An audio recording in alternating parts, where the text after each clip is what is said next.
Hi, I'm Dr. Jesse Schulz, today here to show you how to do a 5-minute ab workout. Now, I'm a physical therapist and I work out of Ripon, Wisconsin.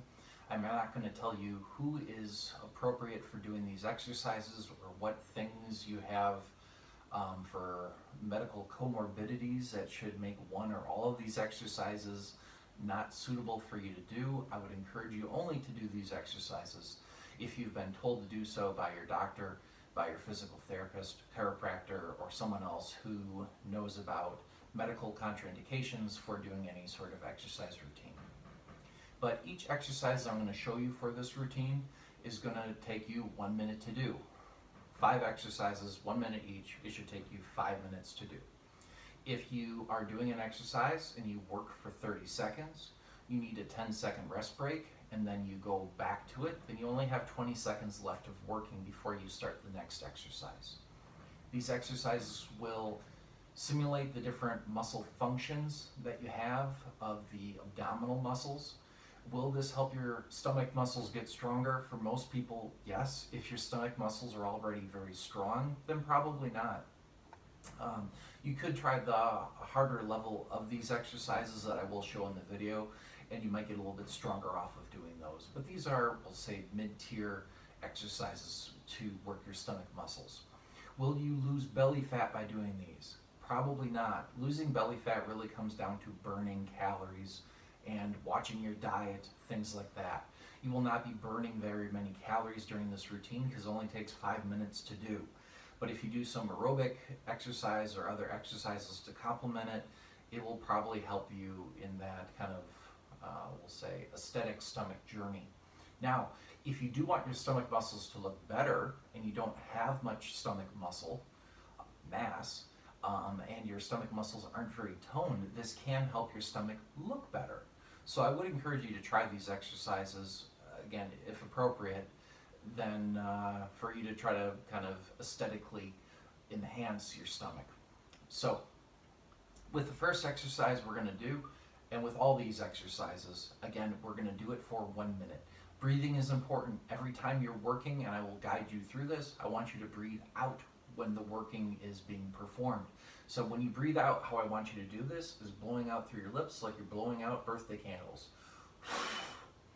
You don't need to hold any of these positions for any more than about 2 seconds when you're doing it. So one strong breath out is all you need, and then we're alternating sides or doing another repetition. So the first exercise I'm going to show you is going to be the reverse crunch. And the most important thing with all of these exercises is if your back is arched up, you will not be engaging your stomach muscles. So I'm going to show you first how to do a proper pelvic tilt that you can use for all of these exercises, but it's especially important for the reverse crunch. So lying on your back, the floor tends to work better than the bed, but if you cannot safely get up and down from the floor, doing these in the bed is better than nothing. And you're going to tilt your pelvis backwards, hopefully mostly by using your stomach muscles. Try not to use your legs too much to help because you won't have those to help out when your legs are up in the air.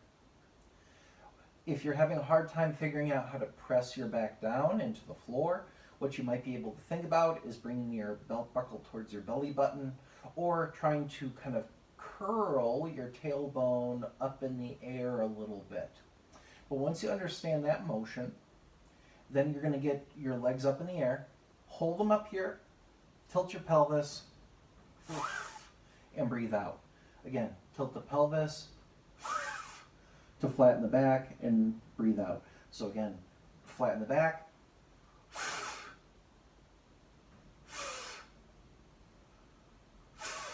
and we're not trying to bring the knees towards the chest as you're doing this. If you're finding this exercise easy to do, where you can do it for a full minute without rest, then you can do the corkscrew, which you keep your legs together, you twist your feet to one side, you push your back down, and then do it the other side.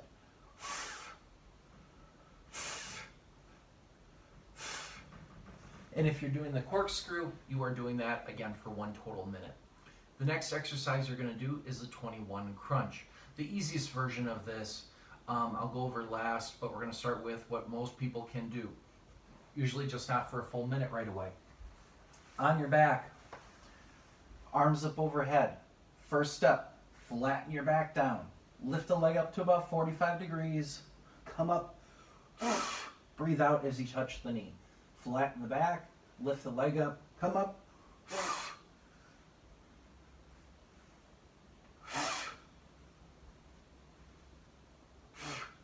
If you can do this for a full minute without stopping, then what we can do is have both legs up in the air at the same time.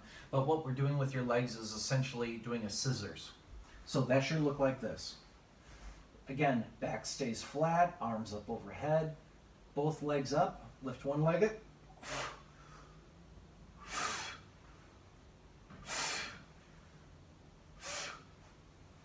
Just alternating sides back and forth. And if you find this to be too challenging, even at the first level I showed you, what you can do is a bent knee version of this. So lying on your back, flattening your back, lifting up one leg, crunching up, touching the knee.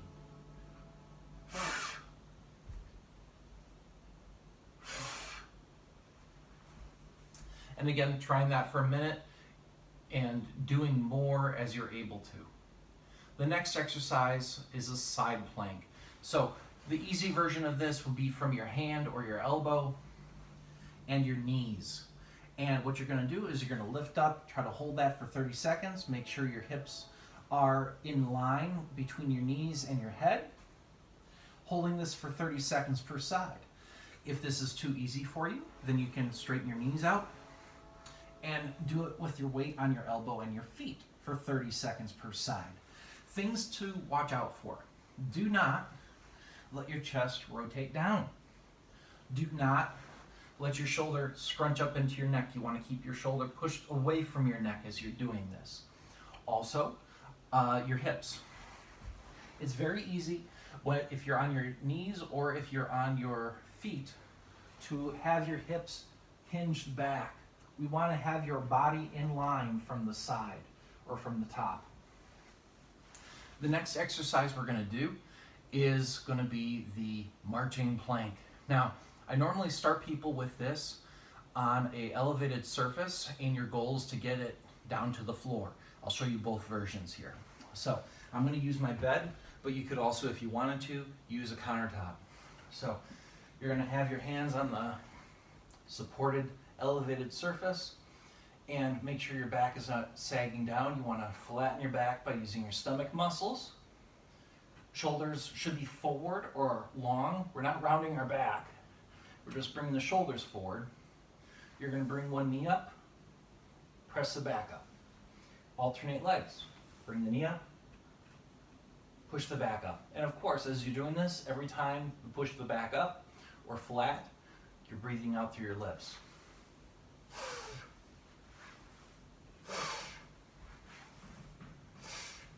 It's very easy when you do this on an elevated surface to slowly walk your feet forward, and before you know it, you're in this position and you find it's getting really easy. So you might want to have something on the floor by your feet where they start to make sure you're putting your feet down in the same places where they started. Now, if you're doing this on the floor, it is a bit more challenging, but it's something everyone should be able to do in general. So again, from your hands, make sure your back is pressed up or flat. Bring one knee up, pause here.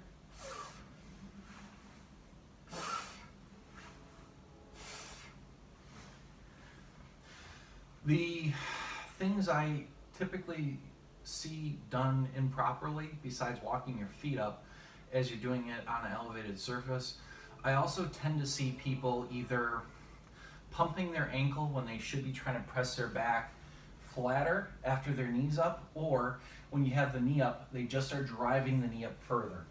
So it's not with your knee up this is just working my calf, and it's not this with me driving my knee up. You bring the knee up, then you push up through here. Now the last exercise is a shoulder tap. Very simple. Again, same idea. If you want to start with this on an elevated surface, you're welcome to. But ideally, your goal is to get down to the floor. The easiest way to make this harder is by putting your feet closer together. And the easiest way to make this easier is to bring your feet wider. If your feet are too narrow, it's going to be hard for these muscles here to stabilize your pelvis. And what you're going to find is that your pelvis is rotating when you're doing this, or it's going to look like your butt's wiggling from if someone's looking at you from behind.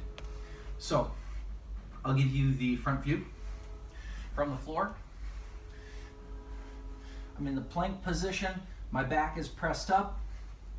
My feet for me are about a shoulder width apart.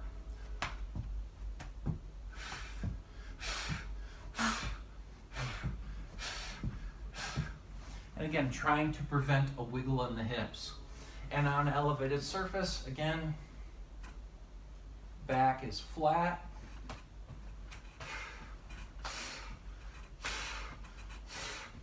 Breathing out every time you go from two hands to one hand.